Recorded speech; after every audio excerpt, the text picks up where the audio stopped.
Одложена средбата меѓу Марко Рубио и Сергеј Лавров, состанокот меѓу американскиот државен секретар и шефот на руската дипломатија, кој требаше да биде подготовка за самитот меѓу Трамп и Путин во Будимпешта, засега е одложен на неодреден период.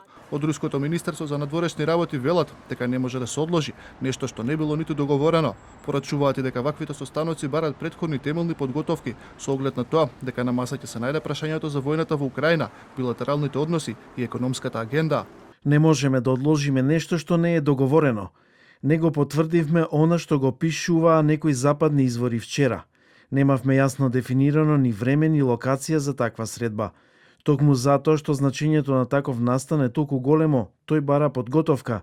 И тоа е она што го правиме. Постои идеја за одржување на оваа средба. Шефот на руската дипломатија со порака дека воопшто не е важно каде ќе се сретнат Трамп и Путин, туку дека е важно она што ќе го договорат двајцата лидери. Во меѓувреме, од Кремљ велат дека се уште е рано да се каже дали на состанокот ќе учествуваат и представници на Европската унија. Најважно не се местото и роковите, најважно е како ќе се движиме напред во рамки на работите што беа договорени во Анкоридж. Од Белата куќа пак велат дека Трамп останува посветен на мирот и работи на изнаоѓање на решение кое треба да доведе до крај на војната.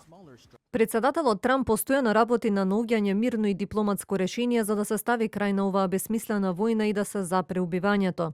Тој храбро се ангажираше со страните од сите страни и ќе направи се што е во негова моќ за да се постигне мир. Лидерите на европските земји, вклучувајќи ги Велика Британија, Франција и Германија, со заедничка изјава дадоа поддршка за Украина и за напорите на американскиот председател да стави крај на војната. Цврсто го поддржуваме ставот на председателот Трамп дека борбите треба веднаш да престанат и дека сегашната линија на контакт треба да биде почетна точка за преговори. Мораме да го засилиме притисокот врз руската економија и одбранбената индустрија, се додека Путин не биде подготвен за мир.